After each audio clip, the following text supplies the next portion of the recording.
Hello, everyone. So let me get started.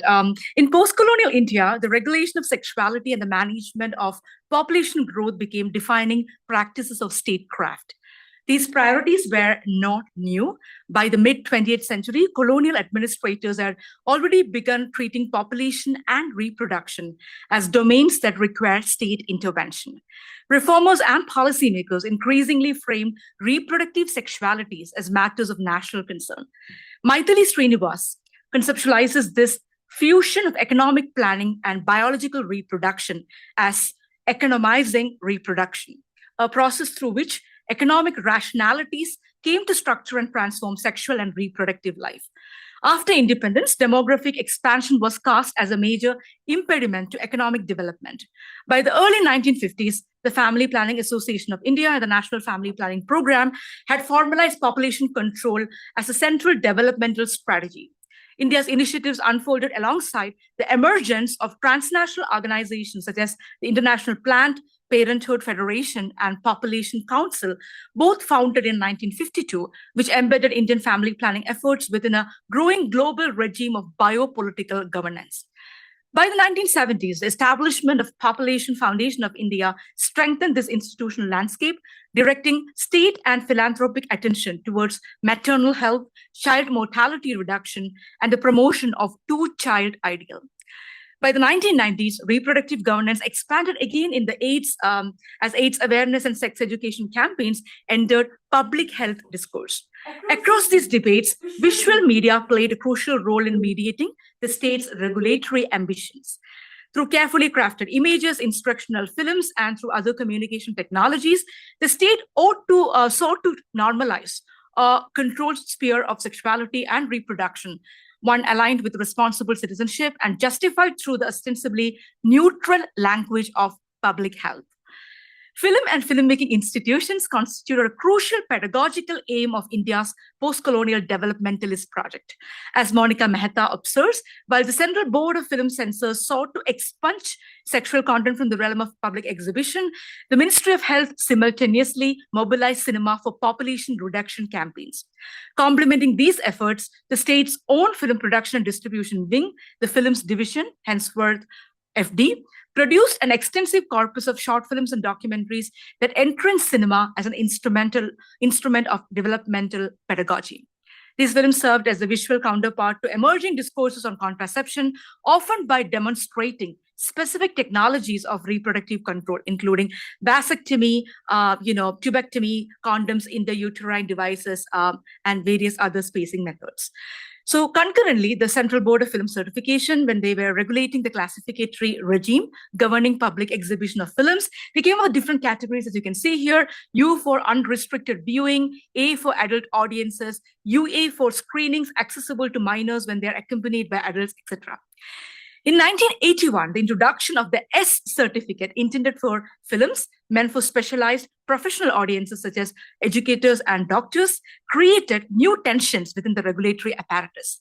The S category quickly became a site of governmental and public uncertainty, widely perceived as susceptible to misuse, particularly through the importation of sex education films from abroad that critics argued might circumvent stricter scrutiny by being routed through the ostensibly narrow professional classification.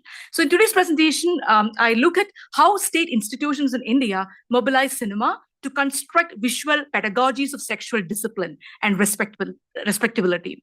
Initially, through the apparatus of family planning, and later through the contested domain of sex education films and the S certificate. Against this backdrop, the paper explores the institutional formation of the category of medical films in India. S-certified films ostensibly intended to disseminate information on hygiene, sexual health, and reproductive science. These films, while framed as educational or clinical, played an instrumental role in opening space for the indigenous production of soft porn films that strategically adapted the label of sex education. By drawing on fragmented archives, oral histories, and lesser-known regional film production, I trace how the S classification emerged as a dynamic site of negotiation between state-mandated pedagogical imperatives and increasingly market-oriented exhibition practices, thereby illuminating the shifting boundaries among public instruction, censorship, and commercial possibilities. And I argue that even though Films Division's family planning films appear formally and thematically distinct from sex education films of the 1980s. The boundary between medical science and pornography was far more porous than what the state discourses acknowledged. These slippages between pedagogy and pleasure, instruction and titillation complicate the notion of a stable genre of state-sanctioned sex education. Such disjunctures became even more apparent when situated within the institutional mediations of bodies like National Film Development Corporation, or which actually came up with this particular film import scheme called NRI, non-resident Indian scheme, which sought to promote foreign exchange while inadvertently facilitating the circulation of quasi-educational erotic material. So while the documentaries I look today are all available as DVDs, the sex education films I study are unavailable and are considered lost or fragmented.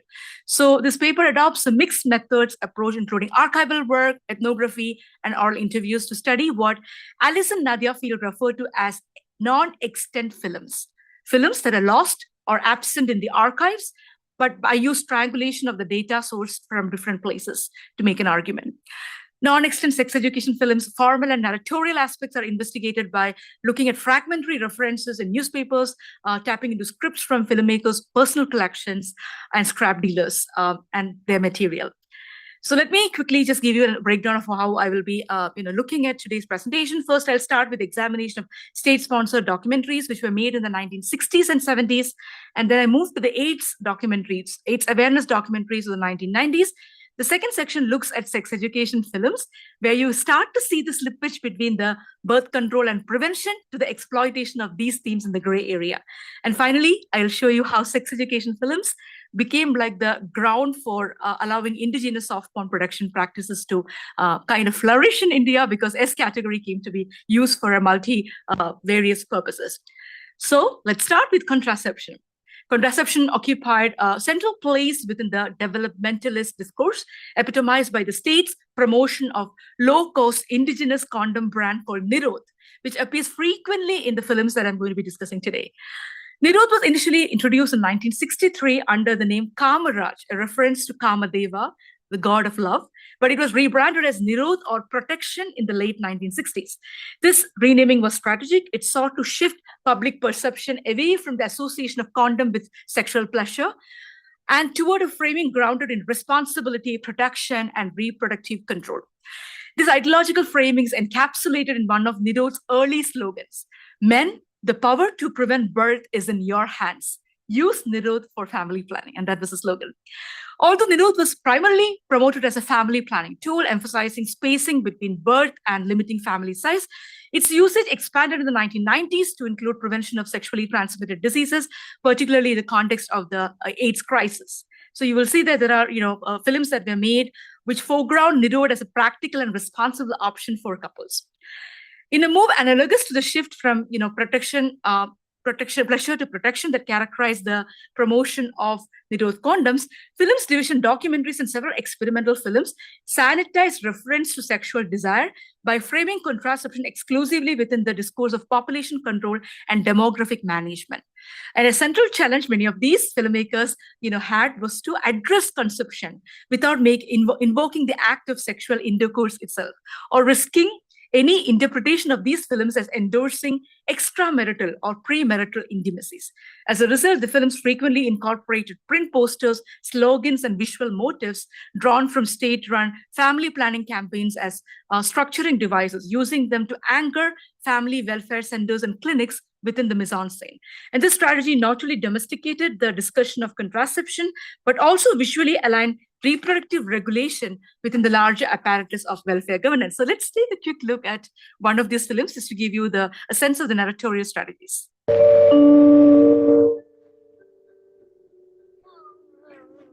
Congratulations.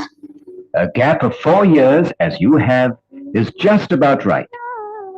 You can still use Nirod or the lube. But wait, with 2 children, your family is complete. When you have 2 children, you can undergo vasectomy, a safe and simple operation. It doesn't need hospitalization. Another permanent protection measure is tubectomy for your wife. That's a safe operation too. Your wife can have it done anytime. Wisely chosen, Nirod, the loop, vasectomy or tubectomy will help you have a happy, healthy, planned family. Take advantage of your family planning centers. They are located all over the country. Smaller families will lead to a better standard of living, a happier, healthier, richer nation. So just to give you a sense of how the idea of state-endorsed media was kind of like encrypted into these films, all films division production opened with this official symbol. 4 Asiatic lions standing back-to-back atop a pillar, echoing the state emblem of India, flanked on either side by radiating lines and inscription, Films Division. And this visual marker unambiguously positioned Films Division work as state-authorized media. The public exhibition of these films was mandatory in cinema halls across the country, where they were screened before the feature presentation as a 20-minute newsreel or as short documentaries. So neither family planning nor censorship were one-way streets, and forms of surreptitious pleasures and sexual expression often fell through the cracks.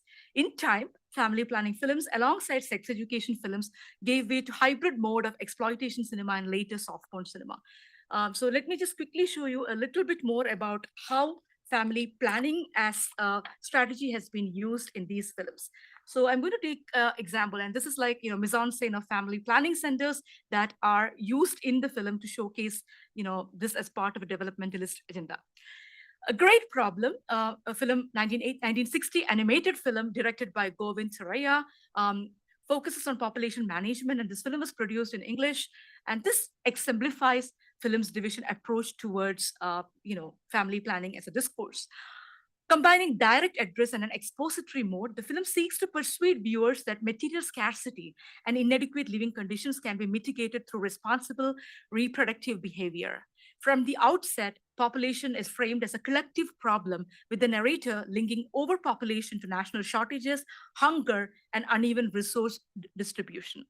The film adopts a revelatory structure in which the diegetic subject, a farmer with 3 children, you can see it here, serves as a proxy through whom viewers are instructed in the virtue of family planning. The omniscient male voice-over comments on and chastises the farmer, singling him out with the line, and I quote, "There are 400 million people in India, but we want to talk to you," unquote. When the farmer initially denies having a problem, the narrator deploys speculative scenarios to illustrate how his limited means, further strained by obligations to his siblings, render him incapable of adequately providing for his children's needs, including nutrition, clothing, and emotional attention. So, all of these films have a tripartite structure that charts the transformation in the farmer, in this case, from bewilderment and agitation in response to the narrator's intrusive questions to eventual acceptance of the merits of family planning. So let's take a look at another example from here, Adhura Sapna by Niklesh Ghosh, 1963. Tears, hurt feelings. My wife suffers silently. She suffers within. I'm really amazed at her endurance, her patience. Yes, I had dreamt once a beautiful dream about a small family, a compact, comfortable, happy family. But I didn't know how to make my dream come true. Now I know. I have been to the family planning center and made all the arrangements. But I have delayed it too long. Now it's too late. Too late. Too late. So A Great Problem and Adhura Sapna were accompanied by a cluster of films explicitly organized around testimony. And they were called Actual Experience 1, Actual Experience 2. There were a bunch of them. All of them directed by O.P. Arora and produced by Pramod Pati. And these films stage conversations in which an interlocutor's questions frame first-person accounts from women who have adopted the loop, the widely used term for T-shaped intrauterine device, as well as from medical experts involved in India's family planning program. Each Actual Experience film begins with a family that has not yet taken up family planning. The ensuing dialogue educates them through a montage of testimonials. Despite their didactic purpose, the Actual Experience films experiment with form. Layered soundtracks create a sonic collage of women's voices by the interlocutor's queries probe intimate experience, like with questions like, and I quote, does the loop interfere with your conjugal life? Unquote. And at the same time, elicit a collective enunciation as respondents articulate diverse reasons for choosing the device. The actual experience films also work to dispel misconceptions around the loop, rumors of cancer, fear of discomfort, and anxiety about sexual function by featuring women from working and middle class backgrounds. So there's a diverse experiences that is captured in these set of films. Men occasionally appear to attest that their wives' loop use doesn't disrupt conjugal relations. Throughout these films, the figure of the doctor punctuates the narrative to certify the technology's safety and to narrate its effects on the family's well-being. So taken together, all of these films, Great Problem, Adhura Sapna, and The Actual Experience, construct a direct causal link between family size and economic prosperity in the post-colonial nation-state marked by scarcity. The maxim small family, happy family is advanced through both fantasy scenarios, characters wishing they had opted for fewer children, and through cautionary testimonies that showcase the consequences of bad decisions. So by 1990s, things change. And that's when you have the AIDS awareness videos and campaigns that are launched on a global level. So alongside state-mandated materials, nonprofit organizations like the Indian Association of Preventive and Social Medicine and the US-based Family Health International, they started to produce films that sought to recalibrate the tone of public messaging. For instance, Family Health International's film Talking AIDS, Stopping AIDS, a 27-minute video telecast on the state broadcaster Doordarshan, featured sex workers, truck drivers, and government officials explicitly aiming to move away from the holier-than-thou approach used by the state. At the same time, Films Division's AIDS prevention films, by contrast, were deeply embedded in the discourse of medicalization and securitization. AIDS awareness often licensed implicit biases about sex that were projected on screen. So the film here, the film that you can see here, AIDS a Dead End by Jagdish Pulekar, 1994, for instance, demonizes sexual pleasure and stigmatizes queer and bisexual people by equating the presence of multiple partners with the spread of HIV. The penchant for, clinical examinations like close-up, or for that matter, graphic details echoes earlier visual regimes of, venereal diseases and sex hygiene films that were produced by US military and federal agencies in the 1920s. Another film, Feroz Chinoy's AIDS, 1993, exemplifies a medical film as a scripted pedagogy, structured as a dialogue between a patient and a doctor, and written by Dr. Govind Bhave. The film secures credibility by listing multiple medical consultants. A question and answer format enables the interweaving of text-based diagrams, narration, and images. The doctor outlines the symptoms and modes of transmission, advises against multiple sexual partners, and naturalizes monogamy by framing it as consonant with what is called Indian culture and what people would follow here in India. So unlike the family planning corpus, the Films Division's AIDS films generally issue any kind of experiential testimonies. This abstention appears deliberate, conferring narrative authority on people living with HIV/AIDS, risk diluting the deterrent message. Instead, the films repeatedly medicalize the gaze and construe HIV as the aftermath of personal irresponsibility. Intimacy outside marriage, multiple partners, rendered as moral failure. In stark contrast, the proliferating sex education films of the 80s and 90s, the next section that I'm diving deep into, appropriate the same pedagogical rhetoric of science and medicine while preserving the lure of clandestine pleasure. So in the 1980s, there were a bunch of films that were produced as sex documentaries. Again, sex documentary as a term is very loose, and there is a kind of polyvocality associated with it. It can be deployed for multiple ends. It can be pedagogical, investigative, activist, or experimental, depending on the intended audience and exhibition context. And this generic indeterminacy enabled them to move freely between divergent circuits, from exploitation theaters to gay and lesbian nightclubs, etc. Such fluidity also inspired filmmakers, not just in the US and Europe, but also elsewhere, including India, to develop hybrid strategies for circumventing censorship and circulating sex education films as a niche subgenre of soft porn films. So in India, sex documentaries coexisted with soft porn films, which were indigenously produced, and also the films division's family planning documentary and AIDS awareness video. So you will see that there is a kind of a cluster of films and hybrid generic formations within which sexuality and sexually mediated, film formations coexisted. Then you will see that a lot of, journalistic discourse around the moral anxiety around, films that are showing medicalized gaze, but at the same time opening it to voyeuristic kind of tendencies that you will see in a lot of news reports from the 1980s and 90s. So one of the films that really became a kind of a key marker in the history of sex education films in India is called Gupta Gyan, made by B.K. Adarsh. Gupta Gyan would mean secret knowledge, made in 1974.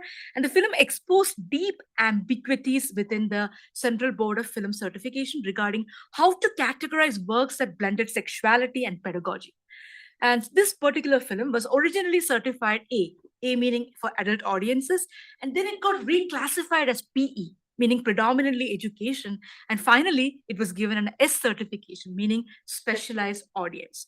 So that is the most interesting part about many of these films, that these films are also kind of navigating a docu-fiction model. There is a confessional mode offering sanctioned voyeurism, which became like the defining feature of these films. But the narrative structure also invited the audience into the couple's private life, which is in the moment of near collapse, staging intimacy as both spectacle and cautionary tale. So Gupta Gyan and its kind of, censorship debates really put the two government agencies into real kind of, crisis, because the film was marketed as a purposeful educative film on the abuse of sex. And it was written and directed and produced by Adarsh and starred Bharat Kapoor and Jayamala. As Monica Mehta writes in her book, which has a whole chapter on this film, the medicalized sexuality depicted in Gupta Gyan prompted the Central Board of Film Certification to assemble a committee of medical practitioners to verify the film's clinical accuracy. Adarsh further produced a promotional booklet framing the film as sex education, distancing it from the classical erotic treatises like Kama Sutra and Yoga Shastra. So narratively, the film follows a young student whose mother contracts venereal disease from her husband and then dies. And then the son aspires to become a doctor, but then, his father basically threatens to disinherit him. And he accepts financial kind of help from a friend who helps him to study medicine abroad. And he eventually returns back to India to establish a hospital for venereal diseases, and then helps the same friend and his wife to conceive a child. So the film's educational content is largely embedded in the secondary plot elements. It includes, expose of, quack practitioners threatened by the protagonist's professionalization of medical treatment, sequence of classroom lectures delivered to medical students, charts, diagrams, and images of actual patients suffering from venereal disease. All of this reinforce the film's claim to documentary authenticity. Though fictional, Gupta Gyan was repeatedly described as having a documentary value, a reputation strengthened by the inclusion of real patients. Several reviews praised the treatment of, birth control methods as professionally executed in the film, but there were also critics who noted its weak storyline, describing that it was kind of patched together with disparate sexual data and dismissed it as a clinical to the point of boring. Medical professionals also challenged the film's scientific claims by saying that, the medical claims the film claims to be projecting is not really true. And in a published rebuttal, Bombay-based sexologist Prakash Kothari dismantled Adarsh's assertions about the kind of professional value that he was attesting to the film. Although the film opens by invoking Dr. Masters and Dr. Johnson, who are famed researchers of human sexuality, Kothari argued that its content misrepresented their findings and undermined their legacy. He highlighted numerous scientific inaccuracies. The film falsely claimed that the testes produce semen, pathologized nocturnal emission as swapnadosha or dream disease, portrayed frigidity as a mechanical disconnection between brain and vagina, and recommended incorrect medicines for syphilis and gonorrhea. And Kothari questioned how such misinformation escaped the censors, particularly given the film's publicity contest offering cash prizes to viewers who spotted mistakes. So his critique was also, casting doubt at the filmmaker's claim that medical practitioners have been consulted for the film. But it was a very popular film, so much so that there were a lot of films based on it. It had a wide cultural impact. A lot of films in different languages in India were made based on Gupta Gyan. So the institutionalization of S certificate stemmed directly from Adarsh's petitioning, followed the Central Board's of Film Certification's insistence that there should be additional parts that have to be cut from the film. The category gained further relevance in the 1980s when the non-resident Indians were importing films to India. And this was basically to increase the foreign exchange. The government actively promoted it because they wanted foreign exchange, and they actively supported people who wanted to buy films and bring it to India so that there is a huge margin of profit that they can gain out of it. So now connecting it back to the last section of today's presentation, which is about soft porn. What has got soft porn to do with all of these sex education family planning films?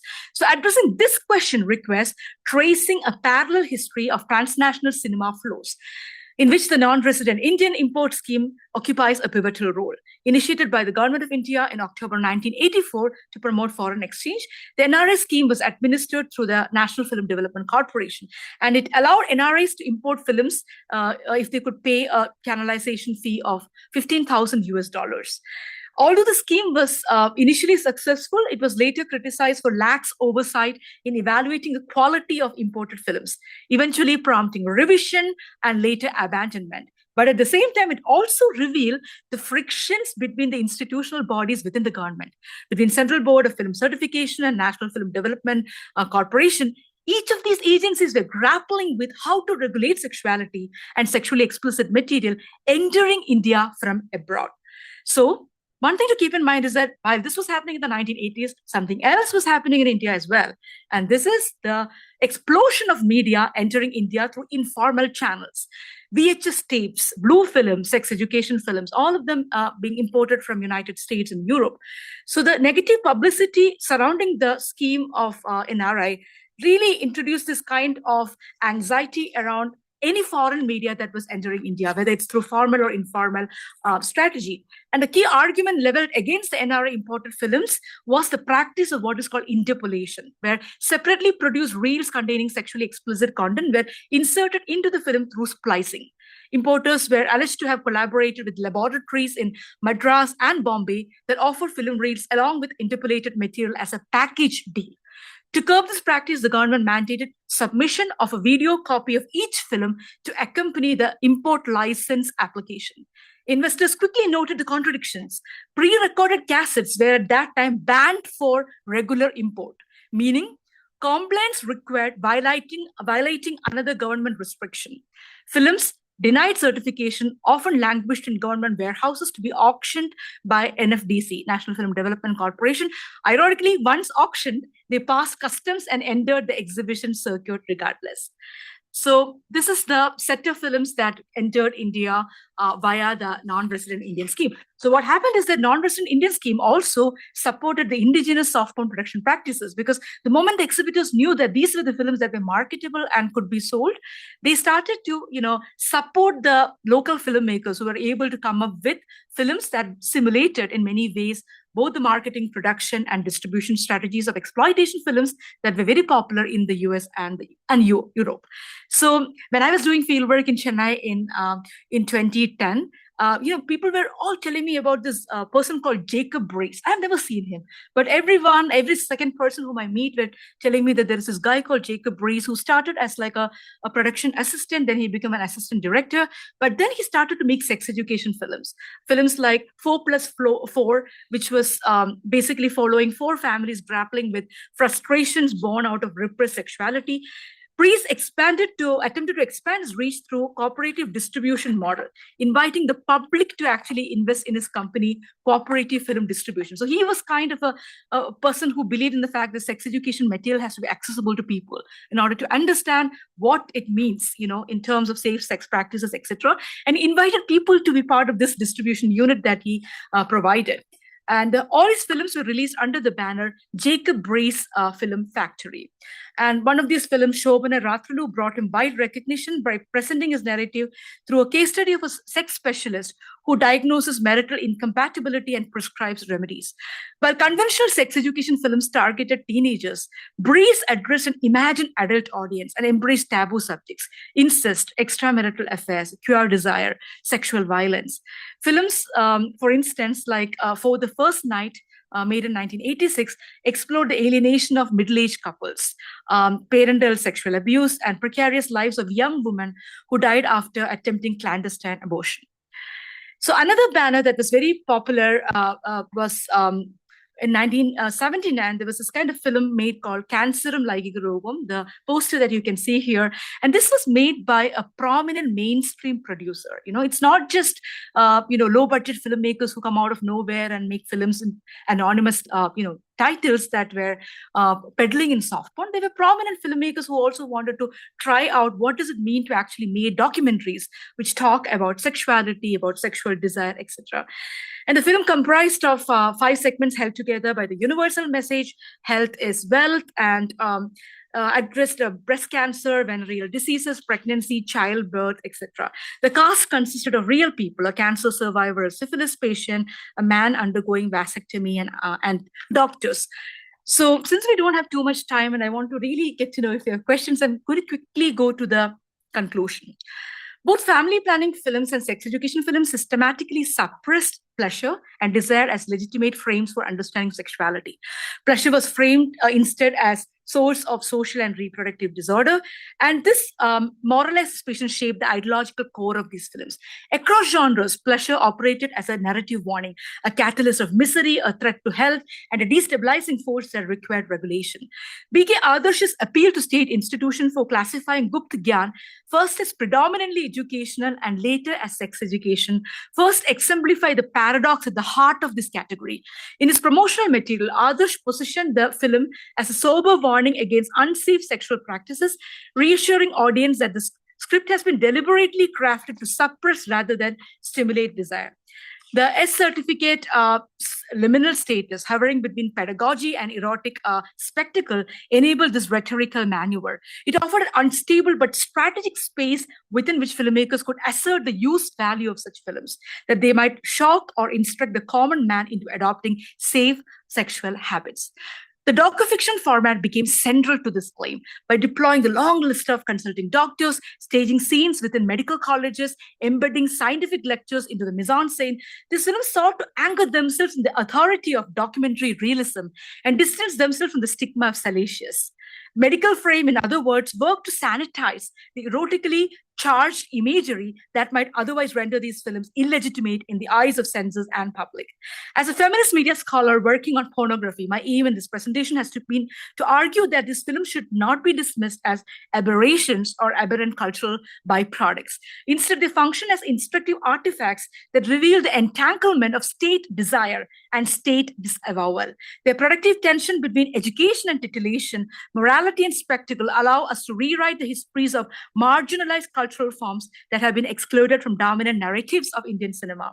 Rather than seeing them as detours or distortions, we might instead recognize them as central to understanding discursive infrastructures through which sexuality, citizenship, and cinematic legitimacies were forged. Thank you.